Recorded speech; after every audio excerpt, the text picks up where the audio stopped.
1 жылы, 1,5 жылдай жүргөттү. Жеңмектен сомнение карап калп эле кулакка тээп коюп турбайбы? Ооба. Жок, романтикалык. Туулган күнүндө эле болобу? Мамам характерим меңдей да ошо жагат да ошо. Бийлөөгө туш келсем, ошондой күйөөм бар болсо, жолдошум ошондой болсо экен деп. Байкем менен сырдашпасам деле ал кайсы жактан билип алат билбейм, бирок. Сиз айта электерге күлүп баштадыңыз го. Өтө көп окшойт э.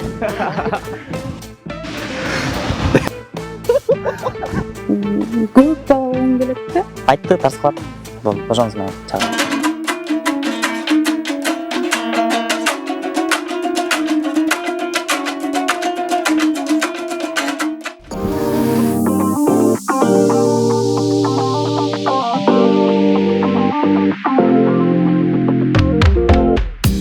Достор, эгер сиздин сколиоз, хондроз жана грыжаңыз болсо, анда ал ооруларды Ардакбек Обозов айыктырат жана бул ооруларды алдын алат. Негизи байке, бул ооруларды кантип айыктырасыз? Көбүнчө адамдардын биринчи омуртка атлант кыйшык болот. Ар кандай себептерден төрөлүп атканда же ар кандай травмадан кыйшык болот. Ошонун түзөө менен бул оорулардан айыкса болот. Негизи бул атлантты кантип түздөйсүңөр? Атайын аппарат менен Смоляковдун методу боюнча. Достор, мынакей мен дагы жаңы эле атлантты түзөтүп, өзүмдү аябай жакшы сезип калдым. Ошондуктан бул жерге келиңиздер, Ардакбек Обозовго кайрылыңыздар.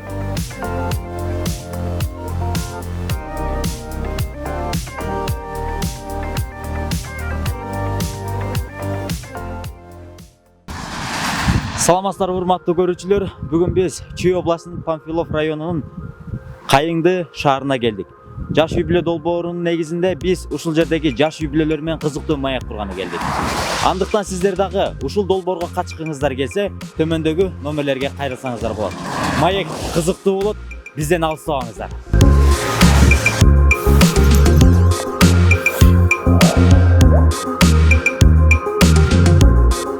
Аны эмесе көрүүчүлөргө бир аз өзүңүз тууралуу маалымат бере кетсеңиз. Мен Оңолбеков Тилек Оңолбекович, Чүй областынын Кайыңды шаарында жашайм. Ошол жердин тургунумун. Негизи Бишкектен элем. Чоңоюп өскөн жерим ошол болду. Бул сиздин үйүңүз. Бул менин үйүм. Келиңиздер. Бул долбоордун аты жаш жубайлар болгондуктан жубайыңыз тууралуу маалымат бере кетиңиз, кайсы жактан болот? Жубайым Токтогул шаарынын Кызыл Туу айылынын чаганы болот. Ошо. Ошол жактан кызы болот. Ошол Жакшы. Анда калган маегиңизди үйгө кирип улантсак. Өтөсүз.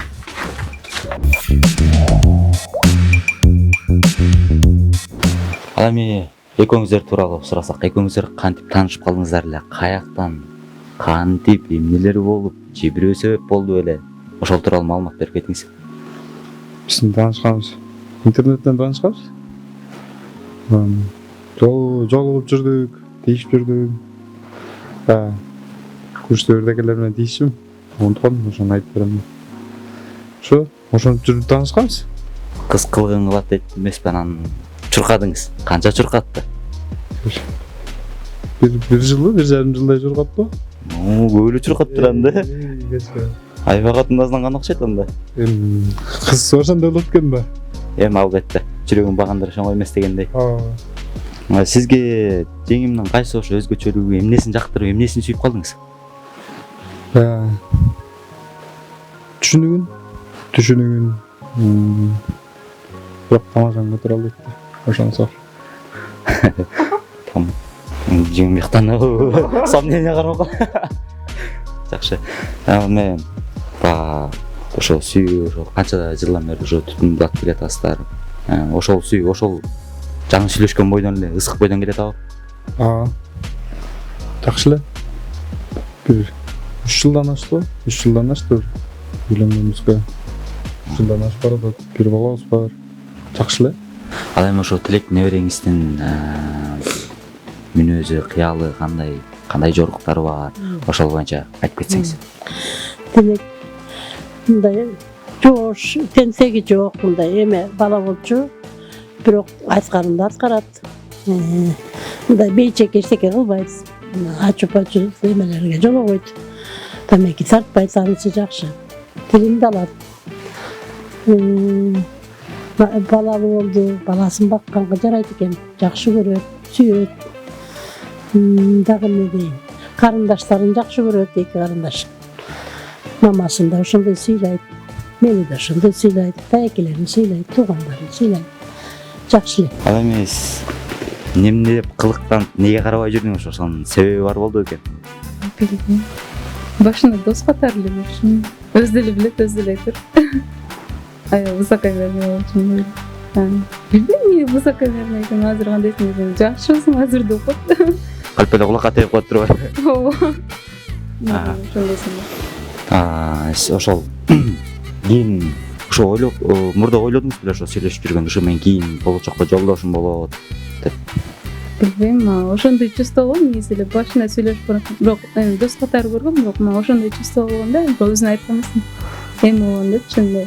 Как будто биз өмүр бою жашай турган болчу депчи. Мындай ошондой чувство болгон да, чын элечи. Бирок сен айткан эмесмин. Башында эле эметкендечи. Сүйлөшүп баштаганда эле мындай как будто ушу баага тием, ушу мен жашайм деген ой келген да. Ошондой сезим болгон. Жакшы. Ошо тургап жүргөндө кандай белектерди берип, кантип сиздин жүрөгүңүздү багындырып алды дейт. Билбейм. Эптеп багындырып койчу. Ооба, эптеп. Эптеп эле болуп калды, кандай болуп калды бул жайда? Эптеп эле. Жакшы эле болду. Ооба, жакшы. Эми ошо Тилек байкенин жубайы боюнча, келиниңиз боюнча айта кетсеңиз. Келинди алганыма 3 жыл 5 ай болду. 6 ай болот мартта. 3 жыл 3 ай дегенде төрөп берди чөбөрөмдү. Кудай ата Тилектин өзүн баккан мен. Анан эми чөбөрөмдү кармап отурам, көтөрө албайм, бирок ушуга да Кудай ата иншалла деп отурам ушуну бергенге. Мен келиним жакшы. Келиним мүнөзү баары жоош, сүйлөбөйт, көп эчтеке эметпейт да. Баарын аткарат, баарын кылат. Урушкандарын көрө элекмин. Урушкандарын көрсөм айтмакмын. Көргөн жокмун, чын көргөндө айтпасам жакшы ынтымакта. Ал эми ошо үйлөнүүгө кантип сунуш бердиңиз? Приложение деп коет эмеспи орусча? Бир мындай сюрприз кылып, же бир тортко же шампанскийге кошуп, ушул бир романтиканы коштуңуз беле? Жок, романтика туулган күнүндө эле болбойбу? Туулган күнүнө бир эле куттуктап ошол эле жүрүм дейсизби? Жок, негизи куттуктайсың, просто романтический ошо туулган күнүндө эле болбойбу? Эме дейт го, свеча жайып эле атат. Тияк, стол дайындап, романтический. Ошондой болгон. Андай мен деле студент болчумун. Эми ошо романтика деп калып, негизи эле жашоодо романтиксизби? Эме анча эмес, орто. Буга жеңим кандай эмне дейсиз? Эми романтик деле эмес, бирок эми кергесте. Кергесте эле свеча күйгүзүп коюп койбойсузбу? Ооба, кергесте эле эми бир жолу болгон, ошондо свеча күйгүзүп, романтический болуп. Андан кийин үйлөнгөндөн кийин гүл подарок этип, андан кийин деле гүлүн деле көргөн жокмун койдум. Ошо ойдон дайын жок да? Ошо. Жакшы. Бермет. Сен бул үйдүн канчанчы кызы болосуң? Эң кичүүсү Эң кичүүсүң, Байкең менен жеңең экөөнүн үйлөнгөнүнө канча жыл болду? 3 жыл. 3 жыл толду. Жакшы. Байкең менен жеңеңе ошо эркелеп, жеңең менен багы ойноп, кандай бир кызыктуу нерселер болобу? Ооба, болот. Мисалы кандай нерселер болот? Мындай өзүм айта албаган секреттерин жеңем айтам, ушундай болот. Чукул сырдашым деп айтсак болот экен, жакшы. Байкең көп үйдө болбойт окшойт байкашымча. Ооба, шаарда эле болот, жумуш иштеп. Жакшы. Жеңеңгө көбүнчөсү чукул куруплардан экенсиңер, Ал эмес бул жерде кайын журт менен жашайт экенсиз, Эми азыркы келиндер билесиз го, мен кайын журт менен жашабайм, өзүнчө бөлүнөм. Ушуга кандай карайсыз? Билбейм. Жашай берем. Мага баары бир токубайсызбы? Жок, эми баары бир эмес. Мен келиндик кызмат деле кылып деп коечумун негизичи. Азыр төрөгөндөн кийин все равно 40 чыгарабыз да. Ошо эме бияқта жашаганга туура келет негизи. Негизи шаарда эле турабыз да өзүбүз. Бияқта жашайбыз. Ошо. Төрөгөндөн кийин бияқта эле турам. Жакшы. Кайнатаңыз менен кайненеңиз катаал киши эмеспи? Мамам кайнатам жок, эми мамам жакшы. Мамам характери меникиндей да, ошо жагат да, ошо. Экөөңүздөр окшош турбайсыздар анда. Ооба. Кайненеси кызындай эле көрөт. Кайненеси.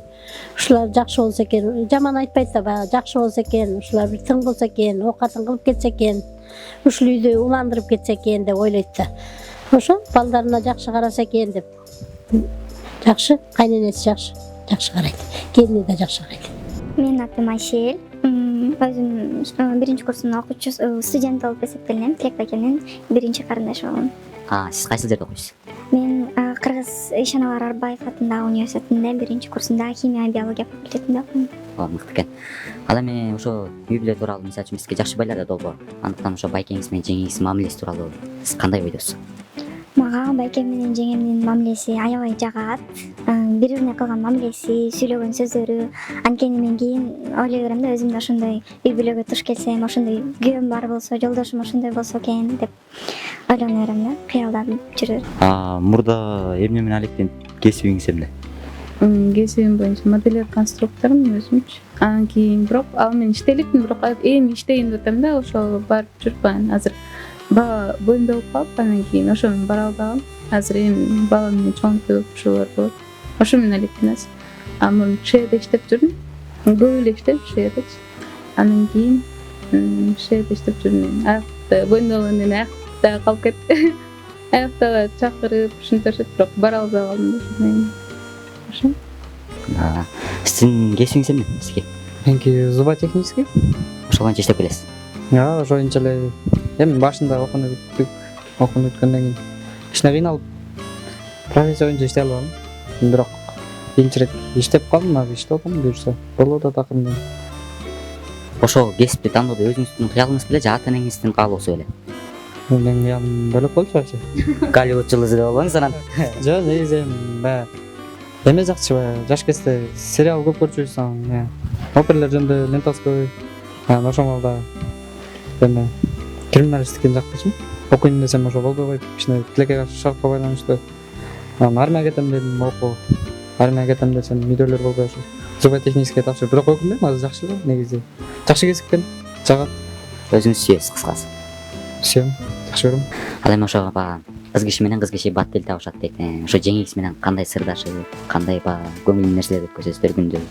Жеңем экөөбүз, мен өзүм мындай подругаларыма караганда жеңем менен көбүрөөк сырдашам. Жеңеме өзүм ичимде боло турган секреттеримди айтып берем. Жеңем болсо өзүнүн оюн айтып, Айселе андай кылба, мындай кылсаң жакшы болот, тигиндей кылбай эле кой деп өзүнүн ойлорун айтып, мага туура жолго салып турат десем адашпайм. Жакшы. Ал эми байкеңиз менен кандай сырдашасызбы же сырдашуу болбойбу? Байкем менен сырдашпасам деле ал кайсы жактан билип алат билбейм, бирок сразу эле өзү билет да мен кандай болуп эмне кылып жүргөнүмдү. Жакшы. Жеңеңиз менен мыкты сырдашып тургула атат экенсиздер. Ал эми жанатан бери байкасак, колуңузга комуз алып калып атасыз. Кандай өнөрүңүз бар? Ошо комуз чертет окшойсуз. Комузду убагында чертип жүрчүм. Комузга 5 жыл барып окуп бүттүм. Мугалим болуп жүргөм убагында. Азыр болсо последний 2 жыл барбай калдым деп айта алам да, көп катышпай калдым. Эмне тоскоолдук болду? Ал убакта менде деген Жаш болчумун деп койсо. эми окууларым 11-класс болуп калдым. Андан кийин агайыбыз дагы жумуштары менен бөлөк жака кетип калыптыр, барбай калыптыр. Анда ошо бир аз болсо ошо өнөрүңүздүн бир учун көрсөтүп, талантыңызды тартуулап койбойсузбу? Аракет кылып көрөйм, бирок монтип аябай жакшы комуз чертам деп айта албайм да.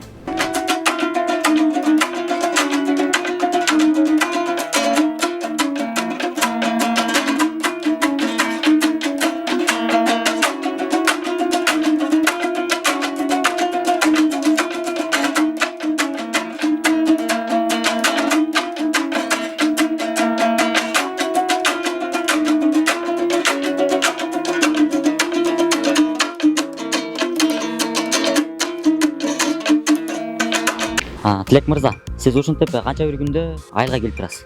Эми жумушка байланыштуу бир 2 жумада бир айда бир жумушум бүткөндө жараша, көп болсо көбүрөөк кармалып калам. Жакшы. Өтө салынып калсаңыз керек, кээ бир кезде көп да келбей калат турбайсызбы? Көп да келбей калам. Кичине кармалып калам, жумушка байланыштуу. Сагынасың? Мондай айыл жагабы сизге же шаар жагабы? Айыл. Айылдын эмнеси жагат? Таза абасы. Жөн жатпайсың. Окат тиричилик. Ошонусу менен. Жакшы. Эми жаңыдан гана үйлөнүп ошо бойдокчулук жакшы экен же үйлөнгөндөн кийинки жашоо жакшы экен? Үйлөнгөн эле. Үйлөнгөн эмнеси менен жакшы экен? Эми үйлөнгөн өзүнүн бөлөк рахат болот. Бала болосуң, анын рахаты бөлөк, ар кандай. Эми ар кандай сөздөр болуп калат го. Үйлөнгөндөн күйшүк көп, андай мындай деп. Ошого кандай карайсыз? Бар, башында кыйналасың. Жумушуң болсо окатың жүрөт, жумушуң жок, кыйналасың. болгон күндөр, кыйналган күндөр. Бирок анда санда бойдокчулукту сагынып койуп турасыз. Сагынып чыгарыз. Эми баягы бул балалуу болдум деп атаңыздар. Эркек киши бул дүйнөдө бак өстүрүп, үй салып, үйлөнүп, жайланып, бала өстүрүп, азан чакырып балага ат коюп, ошо баласын кийин үйлөнтүп, бир башына эки баш кылат дейт. Аны ошо балаңызга кандай ысымый кардыңыз? Баламдыкы аты Нуртеңир деп койдук. Анда бул тайкем коюп берди. Жакшы. Бул эмнени түшүндүрөт мааниси? Нур чачып турсун, теңир колдоп жүрсүн деген тайкем өзү. Ошо аркылуу баарына жакты, ар кимдин ар кандай вариант болгон. Бирок ошол нерсе түшүндүрүп чечмелеп айтып берген ошондой болгон да. Нурун чачып жүргөн бала болсун, теңири колдоп жүргөн бала болсун. Ошол үчүн Нуртеңир коелу депчи. Жаккан үчүн Нуртеңир деп койдук. Нуртеңир койдум голду. Жакшы. Жеңим каршы болгон жокпу? Жеңим каршы деле болгон жок. Эмне болду деп койсуң? Аны өзүнөн сурабасаң мен айта берем. Биз кеткенден кийин Бошто айтат. ошо биринчи балалуу болгонуңузда кандай сезимдер болду? Мурун мисалы үчүн башкача сезимдер болот да. Эми мурун жүрө бересиң да, бойдок сыяктуу болупчу. Анан биз эми көпкө күтүп калдык да балабызды. Көпкө күтүп эми лечение алдым. Ошо менен жүрүп 3 жыл өттү, 3 жыл айын көрдүм да. Анан азыр эми башкача болуп кетсин сөйрөнөчү. Эми мурун бойдок сыяктуу болуп жүрө бересиң да. Азыр болсо башкача чувство да. Тилекти айтып, башкача болуп калып кетсин депчи. Бул баягы сезимдерди сөз менен айтып жеткире албайсыз. Кыскасы. Ооба. Жакшы. Эми баатыр эне болуу оюңузда барбы? Биз 3 тууган болгон үчүн көп бала болгум келет да. Көп бала болгон. Мисалы үчүн атам көп да, тууганычы. Мамамдардыкы да көп. Ошон үчүн жакшы көрөм да. Биз 3 тууган болобуз. Эжем ооруп калган үчүн. Ошон үчүн көп бала болгум келет. Төрөп жатканда 2-3 күн жатып калдым да. Анан ошондо ат коюшуп кетип, баарын эле ат коюшуп атса, мен кимге коюшуп кетти? Кечки аттандырды да.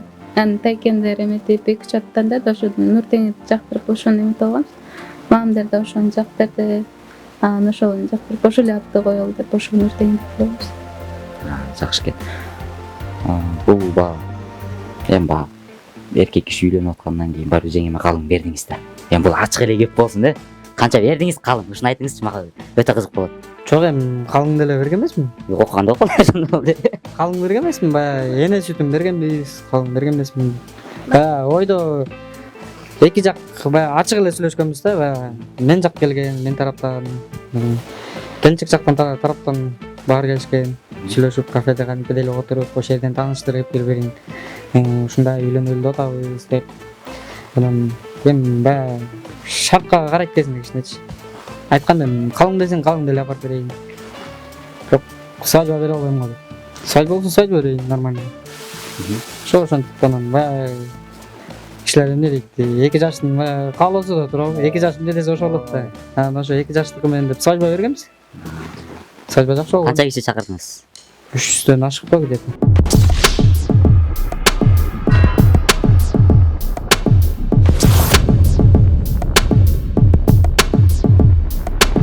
Тилек мырза, бул жаныңыздагы мырзалар кимдер болуп экен?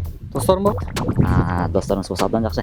Анда досторуңуз менен көп кызыктуу окуялар өтсө керек баштан. Өттү. Анда кандай кызыктуу окуялар өттү эле бири? Ошондон кеп козгоп бербейсизби? Сиз айта элек деле күлүп баштадыңыз го. Өтө көп окшойт э.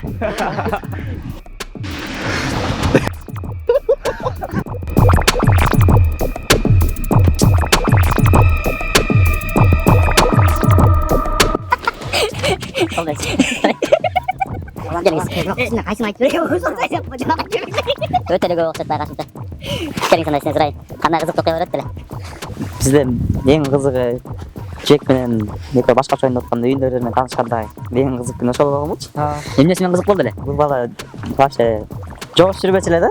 Ошол жерде мымайып, унчукпай, баштылыга салып, ошол эң кызык болгон да. Жакшы.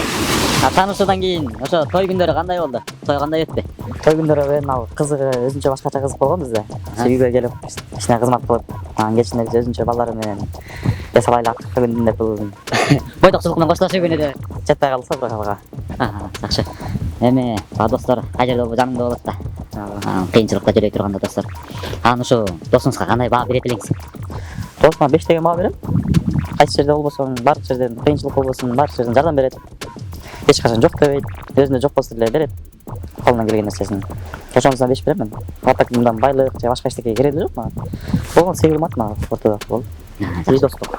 Жакшы. Ошо ушу досуңуздун кайсы сапаты жагат сизге жана кайсы сапаты жакпайт? Любой жерде чечими бар да булчу. Деген ойлонуп, муну кылыш керек деген ушундай созуп андай нерсеси жок да. Айтты, тарс кылат. Болду. Ошонусу менен жагат да. Жакпаган сапаты бар. Жакпаган сапат бар. Кайсы сапат болду экен? Калап саат менен.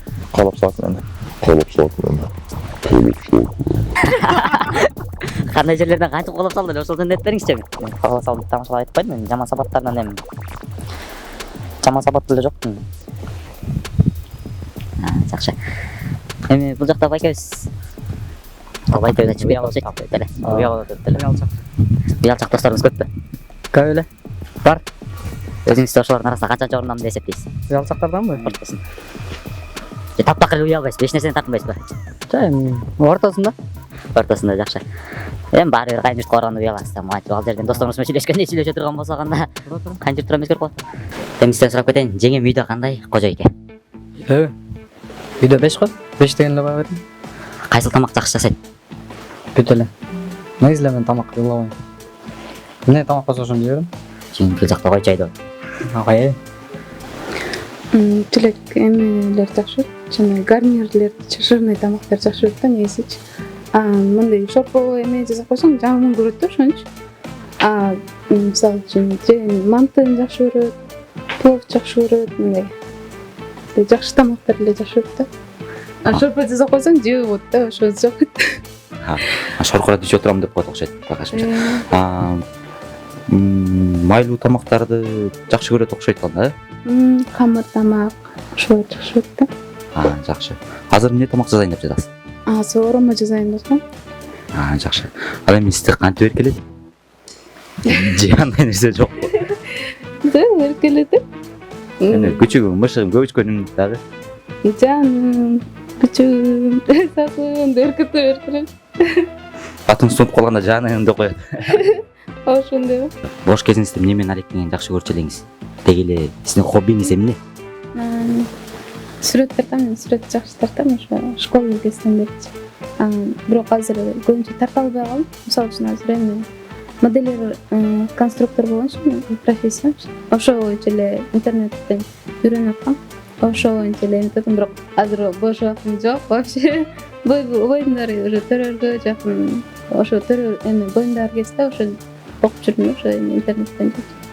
Азыр билбейм, азыр бош убактым жок деп коем. Крек бошоп кетип коесуз. Жок, негизи элечи үйдө. Боюнда оргоп жейинде эле курста окуп жүрдүм моделирование. Аракеттенип, буюрса эми бала кичине чоңоюп калса, өзүнүн профессиясы менен алектенет окшойт. Бул сиз эмне менен алектеңиз? Ушу хоббиңиз эмне эстики?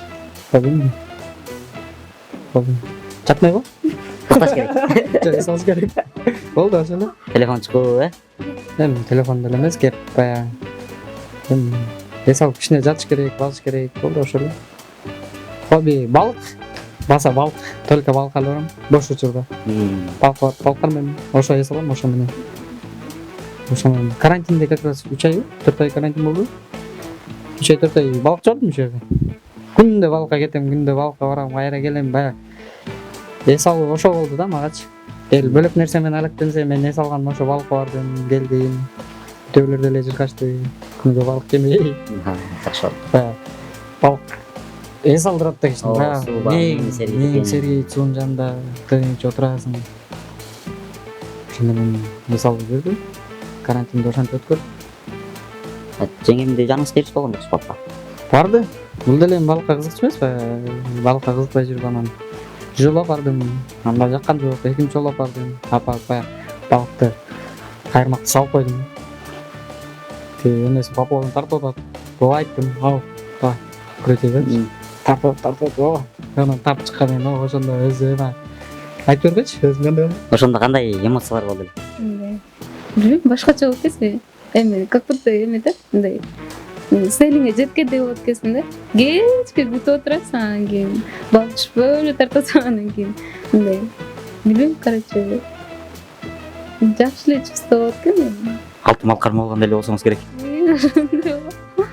Эгерде ошол жерде алтын мал кармап алсаңыз, үч тилегиңизди эмне дейт элеңиз? Баламдын ден соолугуна мына ушу өзүбүздүн биринчи очередде ден соолугубуз болсо, ден соолук болсо эле баары болот да негизичи. Дүйнө табылат да негизи эле. Дүйнө ата-энең маңдайында болсо, ошол эле болсо. Кайсы бир кыялым мүнөзү жакпайт сизге? Мага барынчак тамашаны көп көтөрө албайт. Баттарына. Баттарым болот. Бирок бат жазылат. Бирок бат жазылат, ооба. Мен кичине өжөрлөк көп. А сизге байкемдин кайсы бататы жакпайт? Көкпөт. Мен тарзан тарнап отурдум. Анан коңур тартат койсоң. Жок.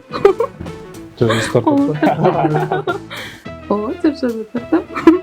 Өлө чарчады тартам. Эми ар бир үйдө бага казан аяк кагышат дегендей, эгерде бага биримиздер түшүнбөй ким биринчи алдыга моюн сунуп кечирим сурайт? Мен. Мен эле эмесмин. Өзүңүздүн касаңыз жүдө берет окшойсуз. Ой, бул Өз оштойт да койсу. жок. Билбейм экөөс. Көптөн урушпайсың экөөс, батылы урушпайсың негизи. кичине тааныштар болгондо эми баягы Калганда. келинчегим батыраак кичине жайылат да. Батыраак күлүп жайнап калат. Мен кичине көкпөттөн жактай келсем. Эмоция жок, жата берет. Чай да ичпейт. Отура берет. Эмоция жок да мындай. Кагыда бүркөлбөйт, же күлбөйт. Жатат. Сосын барып кечирим сурайсың да. Андай эми оюндарга да кезек берели. Оюн өнөдөн жубайлар. Мынагы спера караңыз эми. Мени караңыз. Сиз артына туруп алыңыз. Азыр мен сизге суроо берем, жеңим тууралуучу. Мисалы үчүн көзүмдүн өңү кандай, азыр эмнени кийип турат, ошону барып табасыз. Сиздин кандай баягы кунт коюуңуз, маани берүүңүздү текшеребиз. Акыл эс тутумуңуз да. Жеңим жоолуктун түсү кандай? Жеңимдин жоолуктун түсү кандай? Күрөң менен кара аралаш. Туура. Ал эми жеңим көзү кандай? Көзүн карайбы. Кари го? Карийбы же сомнение менен айтып атасыз да. Кари. Туура. Жеңим байпак кийип жүрөбү же кандай? Байпак кийип жүрөт. Ошо байпагын өңү кандай экен? Серый бирок ушчак роза билебизби? Роза биле кызылды. Шунун түсүчү? Шунун түсү кара. Болуш керек. Болуш керек карап. Жакшы. Өтө мыкты. Ал эми жеңим эси бою канча билесизби? Негизи. Стандарт эле. Эси деле стандарт эле. Эсине деле моюна деле карабайсың. Сүйүү болгондо. Ооба, Көзүн сокуруп коет да. сүйүү адамдын көзүн сокур кылып салат эмеспи? Жеңемдин кулагында сөйкөсү алтынбы, күмүшпү, жеспи колобу эмне? Алтын болуш. Карабаңыз. Карап албадыңызбы? Жакшы. Мыкты экен. Сиздин эс тутумуңуз акылыңыз келгендер бар, жубайыңызды бери карап эске тутуп.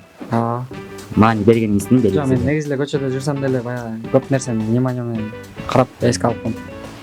Көп киши байкабайт ошону. Негизи эле внимательныйраак билем, кандай болот. Чынында мындай иске баа берип келгенде баягы жеңемди сүйүүңүздүн үчүн күчтүү экен, да бир жолу дал дедиңиз. Баракелде. Ал эми келиңиз жеңем. Сиз дагы катарлаштырыңыз эми. Булай мыктайм жеңем. Байкенин артына туруп атып карап алдыңыз, сизге берген күндө деле пайда жок деген. Эми мындай кылайын. Мен сиздерге азыр кыргызча макал айтам. Ошону сиздер орусча кылып айтып бересиздер, Түшүнүктүү? Сизден баштайлы. Жана байкемден башталды эле, кызым кычачы бол дейт. Жаманды Кудай неге албайт, жаккан төбө мине албайт дейт. Жаманды Кудай неге албайт, жаткан төбөгө мине албайт. Байкемди карап өзүңүз бериңиз. Плохого почему Бог не берет? Лежачего верблюда. Или? Жаткан төбөгө мине албайт. Лежачего верблюда. Садиться не может.